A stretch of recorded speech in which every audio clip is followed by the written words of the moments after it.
All right, so I spent some time today digging into my old Google Drive files, and I put together a list of the first 25 clients we got as that web development company. And what I'm going to do is actually go through that list, give you the backstory and how we actually networked, got these clients, and just talk about that process a little bit. So before we get started, there's a few things that I want to cover before we get into that list, because I am going to just start going down that list. The video might drag on, so I'll just give you the takeaways right now. So in putting this together, what I noticed is that the first 10 to 25 clients were definitely the hardest and the ones that required the most networking. So if you're freelancing or you're starting a web development company, there's going to be a lot of networking that you have to do. You're not just going to be able to code all day, or in this case, we are WordPress developers, so just build out websites.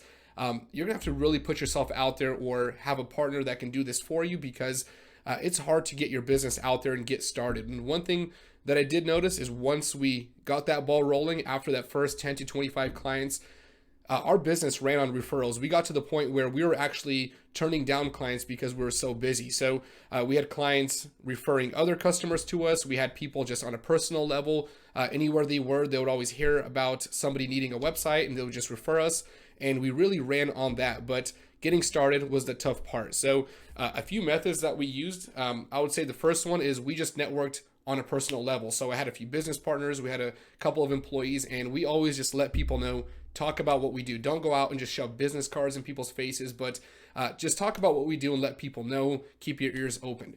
So this meant that at church, any public event, we also went to Chamber of Commerce meetings where a lot of city officials get together. There's usually a lot of business owners, and we just got to know people. We wanted to know what our city was about and what the business owners were doing. We were involved in nonprofits, so we really had a good start just because of our network. I'm involved in nonprofits still to this day, and I'm always connected with business owners. So if I ever wanted to get back into it, it'd be really easy to do that just because we knew a lot of people, and I can't stress that enough. You have to know people. People need to know what you do when you get started. So those are some of the avenues that we used. And with that, as far as referrals, again, a lot of our clients, and on a personal level, if we were good with them, if we made sure that their business was taken care of, they were really quick to refer us. So referrals, networking, and a weird one that I really didn't expect early on, that didn't get us too many clients, but down the road was actually SEO. We were optimized locally, so people actually did look up web development companies in our area and stuff like that. We actually showed up for those keywords, so we got a few clients that way. On Facebook, we would use Facebook, not marketing necessarily. We did promote a few posts, but we would always post client work. So a lot of our clients followed us. These clients usually have business owner friends, and we would always just share their work. We would post about things within the company, show our office, stuff like that, and really established ourselves in the market. So those are really the marketing tactics that we used. We just networked a lot and promoted things that way. So let's go ahead and actually get into this list, and I'm going to keep the client name confidential. Don't want to give that kind of information out there, just to keep the client safe and for whatever reason not to have to post that publicly. And we'll just go down this list. So I might skip a few. We might not do all 25 right now, but let's go to the first client on this list. So this is a fuel testing laboratory. I've mentioned this client in a few other videos. This is somebody, I would put them in the category of networking. We just knew them in church, and the client happened to know what we do, and that was one of our first clients. I don't know if it was exactly the first, but it was one of the first clients. Client number 2 on that list was a fishing products company and bait. So they sold fishing bait and actually fishing poles, stuff like that, fishing gear. And this client was based on a referral. This is somebody that I knew personally. They just heard of a coworker whose husband ran a fishing bait store. They heard that they needed a website, let us know. They set up that meeting, and that was one of our clients. Now, the next 2 clients, client number 3 and 4, these were personal connections. So one of them was a nonprofit. This is somebody that I knew personally from that nonprofit. And client number 4, this is an adult care home, also somebody that I knew personally. Now, client number 5, this is somebody that we actually got from that Chamber of Commerce meeting. At least I think that's where we met them. We met a few people there. We went to those almost weekly.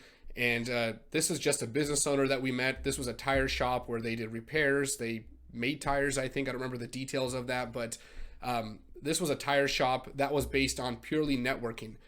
Client number 6 on the list was a construction company. That was a personal referral. Client number 7 was this is a go-kart track. So this is a walk-in. This is probably one of, I wouldn't say the hardest clients because it's almost like a cold call. But this is somebody that we just saw the company appear. We saw they didn't have a website, did some research, and just happened to walk in. We took our took my little sisters there, a couple nephews and nieces, took them on the go-kart track, happened to hunt down the business owner, got a meeting with them, and ended up landing that client. So number 8 on the list, and I probably will stop saying client because I'm going to say that a lot, but number 8 was a dispensary. I'm not going to go into the details of that, but we did some work there. This is from somebody at our company that knew somebody from another place that they worked at. We heard that they started a dispensary and just got that meeting. Client number 9.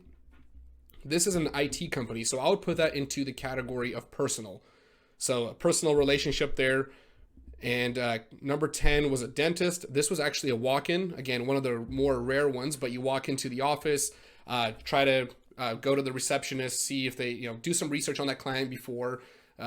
Try to do more than just hand a business card. Maybe see if you can get that owner or an email, a phone number. But that was a simple walk-in. So number 11 on the list was a law firm. So this was a client, and this is really, you'll notice they'll start changing at this point. This was a client referring another client to us. So we just got a phone call, we got a call to the business, and they said, hey, so-and-so, let us know that you do good work. I've seen the website you built for them. Can you do that for me? We got that meeting. So carpet cleaner. And I guess kind of the point of this list is to see the type of clients that we landed. Now, this was for WordPress development. We kept it really simple. Some might be more complex, but this is just an idea of, I guess, the type of clientele that you can go after. So there's a carpet cleaner that was done through simple networking. Then we have a landscaping company. So this is a mowing lawns, hedges, maybe planting trees, doing stuff like that. So that was on a referral. So the carpet cleaner actually referred us, or the carpet cleaner referred us to that landscaper. So we just got a phone call, answered that call, and that's how we got them. The lawyer here, we have another lawyer on the list, number 14, another referral. Number 15 here, a construction company, also a referral.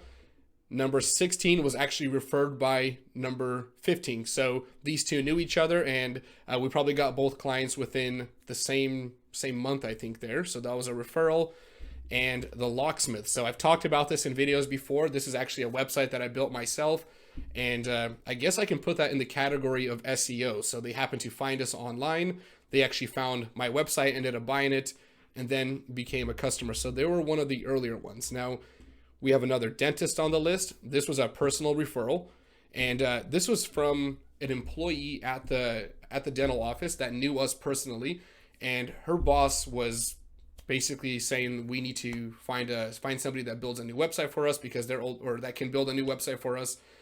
Their old developer took off and they had this stale website and they didn't know what to do with it. So she simply let her boss know. We went in for that meeting.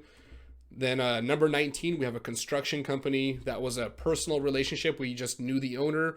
And a lot of these don't come right away. So when you let people know, you're not going to get that client right away and you don't want to annoy them.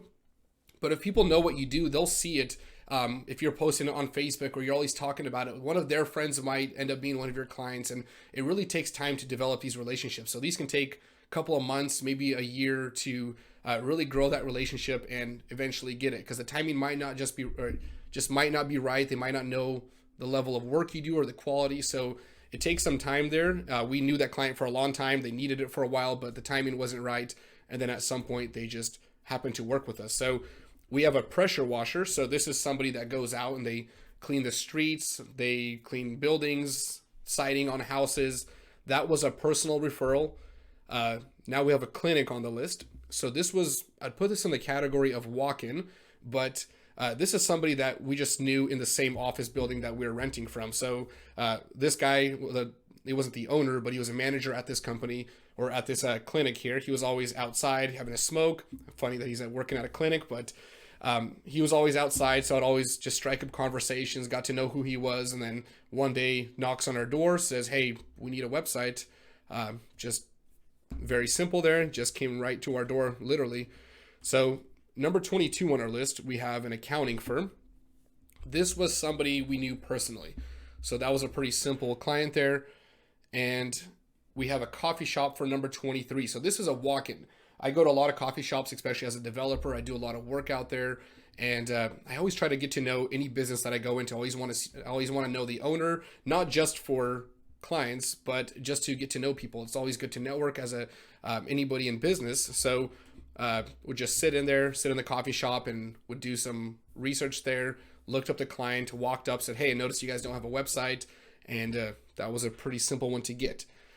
Client number 24. This was a cool one because this is actually that fuel testing company that I worked with, and I actually did work for them. They ended up calling the fuel testing company, said, "Hey, who does your website? We like your website. Is it okay if we ask who your developer is?" And this was a fuel cleaning company. So similar industries, but that was a really good one because it was a high quality lead. They already liked our work before they even got to know us. Number 25 on the list was a construction company. So this is somebody I knew personally. So that summarizes the list. I just kind of went through that pretty quick. I hope you were able to keep up there. But just to recap, again, as a freelancer, a lot of this is going to be about networking. That's so important. And at the same time, keeping these relationships, making sure the client is happy. I did a podcast with Justin Mitchell, and he asked me what it takes to become a successful freelancer. And I couldn't stress that enough. And that's what I was referencing a lot, is keeping that client happy. This means when you do work for a client, don't go missing. Make sure that you check in on them regardless of whether they need work from you or not. Make sure that they understand you care, and try to solve needs before they happen. Don't put the fire out when it's there, but try to jump ahead of certain things. If you notice that a client maybe can use another service, do come in there and try to offer that service. Don't try to jump in all salesy, but make sure that they feel really well taken care of. Refer other work to them if they need other forms of services, maybe even if you don't provide it. But keeping that relationship it really helped us in making sure that our clients were referring us, because business owners know business owners, and when they refer, it's usually a high quality referral and it's a trustworthy lead from a client. So that's all I have for this video, and I hope you guys enjoyed that. Thanks for watching. See you guys in another one.